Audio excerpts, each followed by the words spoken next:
Hi, welcome to Tea Talks. I've got Lisa with me, who's otherwise known as Bib. Bib's my sister. Hello everyone. She's finally making her debut. Go figure, I'm on Tea Talks. Yeah, I don't even watch Tea Talks. Yeah, she doesn't watch them. Like, what the hell? Anyway, I'm on one now, so why don't you watch them? I can't do it. It's too distressing. I find it really confronting, and the unknown for me is really difficult because when I was watching a few of them early on, you'd say stuff and I'd be like a basket case for a week. Yeah. So my plan is like to deal with not being a basket case 24/7 is to not watch the Tea Talks, but just ring you once or twice a week, and I get an update then, and that's all you need. It's just easier for me. Yeah. It's less confronting, and that's how I can deal. Okay. Oh well, now you're on it. So. Nutcase maybe, but that's what I do. Yeah. Well, you said when you got home, like, because you came last night, and I'd already gone to bed, and so when I go to bed, I've got the mask and everything on. And your glasses. And my glasses. Yeah, I leave my glasses on to sleep because I might pick my phone up during the night, and I never move out of the position I'm in, so the glasses never come off. I could see that. Yeah.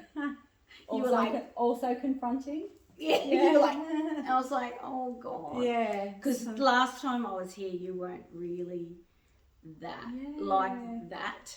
It was a bit different. Like you were still heaving yourself up out of bed. Yeah. Like you weren't like unable to move, I guess. Which is only a few months ago. It wasn't that long. Yeah. And the breathing's gotten a lot worse since then. So I probably wasn't even You just started the mask. Oh, had I? Yeah. You had the mask, but I didn't see you at night with the mask. I guess it was different too. Yeah. So it's a look. Yeah, it felt really I don't know, just hard to see. Yeah. Because it was I think anyone who sees me with that mask, bit real. For the first time. I know Sammy, when she first saw it, she walked off into the bathroom and just started crying because she couldn't deal with it. And I'm so used to it now that I forget people might feel that way about it. Yeah. But I don't really use it in front of people too much. Like if people are here, I don't usually put it on. It's only like if they leave, I'll stick it on for an hour or so, and then if someone's coming, I'll get it off while they're on the way upstairs, kind of thing. So. And because you were talking through it too, and you could hardly get your words out because the air pushes in. Yeah. So it was like, ugh. It's real hard to talk. Like you really shouldn't talk. Yeah. And you get I get frustrated trying to talk through it too. So. Yeah, so that was a good look first thing. But I feel like today has been a lot better. Yeah. So I feel better now that you're up and out of bed and I'm having a good day, which is unlike yesterday. Yeah, I was having a shit day yesterday. I've had a couple of real shit days this week where the tears have started coming and they just wouldn't stop. So I had Sunday and half of Monday where I just couldn't stop crying.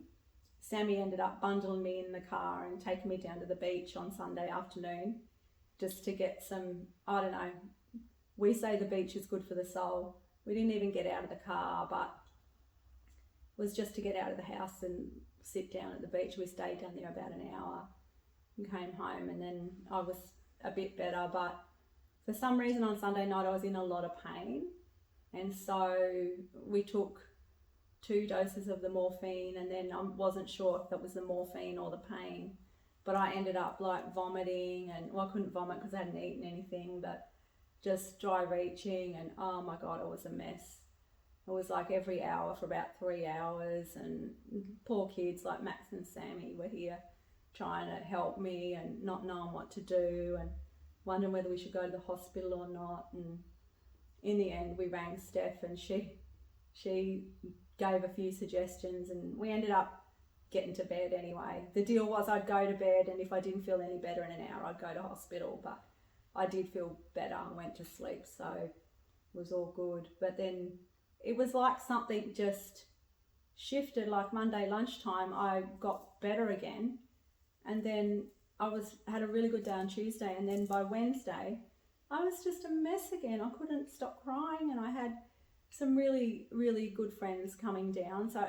And I'd started crying about half an hour before they got here. And Sammy's like, can't you wait until they get here? Like, anyway, as soon as they got here, I started again. But it was good because I was able to talk to them about how I was feeling and stuff. And yeah, but then when Lisa rang and said she was coming, I said, well, you might want to turn around. Batten down. Yeah, because I'm not having a good day. And then I had Bron come and visit me yesterday afternoon as well. And I said the same to her, and she's so beautiful. She said, well, that's why you need me here. I'm not going to turn around and walk out the door. Anyway, so she come in, gave me a big hug and sat and we chatted and stuff. And I felt better after she'd gone. She bought a heap of food and yeah, it was nice. So I've had lots of food this week, so it's been really nice. And I had a visit from Angie too, one of the ladies from work, who bought me her famous zucchini slice as well, which was really nice. Yeah, so it's been a funny week, like it's been up and down. Do we want to talk about those feelings? No. Or we don't do feelings? Well, it's the feelings, I don't know, like, because I don't... Like, why were you crying, do you think? I was crying a bit because it started because I was thinking about going to hospice, and Max, who is one of the twins, he's 22, but he's never really cooked a lot or shown much interest, and he's the only one who hasn't lived out of home. And I was just thinking about him being here in this apartment, and like, he does know how to cook some things, and I'm sure he'll survive, but just that it's not really, like, he shouldn't have to go without his mum, I guess. Yeah. Yeah. So now I'm going to cry again. No, when... Yeah, because that's not fair, you know, like, but Sammy kind of said to me, look, you know, none of us are going to let him starve, like, you know, we'll all get on with Max, and none of us are going to let him, you know, he's going to survive, he'll be fine. But I started thinking about that, and... I'll be more than okay, Mum. Believe me. He's listening. I'm going to be okay. Goodbye, Max. Of course he will. Yeah, it just upset me that I couldn't be here for that, you know, to cook for him, and because that's my job. Like, yeah, it's what I've always done. So that's what started it. Okay. And then I think I just generally felt pretty shit, like, not so much in pain, but just really unwell and uncomfortable, and yeah, so I think yesterday, if they had said, we've got a spot for hospice for you tomorrow, I would be there. Like, I just felt so yuck, and I just wanted to go to hospice so they could knock me out yesterday. That's how I was feeling. But then today I've woken up and I'm a lot better today. So I feel like I could still wait a few weeks for hospice maybe, but also, like, the physio's been coming regularly, and over the period of a few days even, he came on Friday, and there's a muscle down my back that he said it sort of covers where the ribs go, because you know how the ribs kind of go all the way round. Well, he can actually feel my ribs now because the muscle's gone. And then the other, my rotator something is gone. And then on my shoulder, he said no one's allowed to pull me by my arms or hands because the muscle's gone in my shoulder, and I am a very high risk of dislocated shoulder. But this is how quickly the muscles are deteriorating at the moment. Like, he'll come one day and it's there, and then the next time he comes a few days later and it's gone. So I guess that's a bit in my face too. So you're a lot smaller than you were last time. I'm 72 kilos now. Get on the scales and I still get excited about it, even though I'm only like it because I'm dying. So, please hold. Okay, go. Yeah, so 72 kilos, I'm pretty happy about that. It'll be good when I get into the 60s.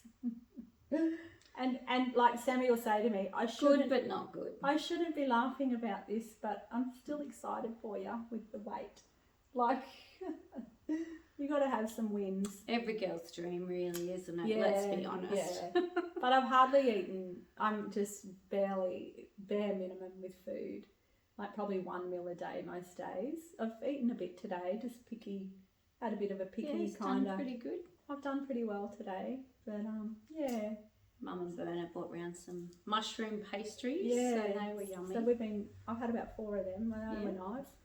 Yeah. So so that's pretty much been the week. Like I'm not going out anymore, or like really. I did go and get my paperwork done for the hospice. I did that on Monday. And the hospice have rang, so I'm in their system now. So a lot of people are asking when I'm going to go, so it depends. They've got 5 or 6 on their wait list. They've only got 8 beds. It's a really small little place. And so, but it doesn't go on waiting times. It's more on need.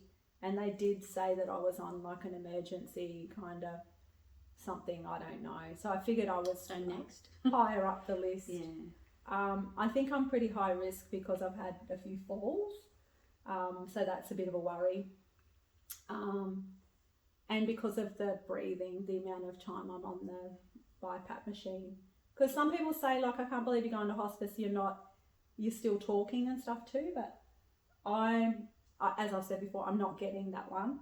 I'm not losing my voice. But the reason I'm like palliative, well, not palliative, but I guess I am palliative, ready for hospice is because my breathing is so bad. I'm on that BiPAP machine, which helps me breathe about 16 hours a day, and it is turned up fairly high as well.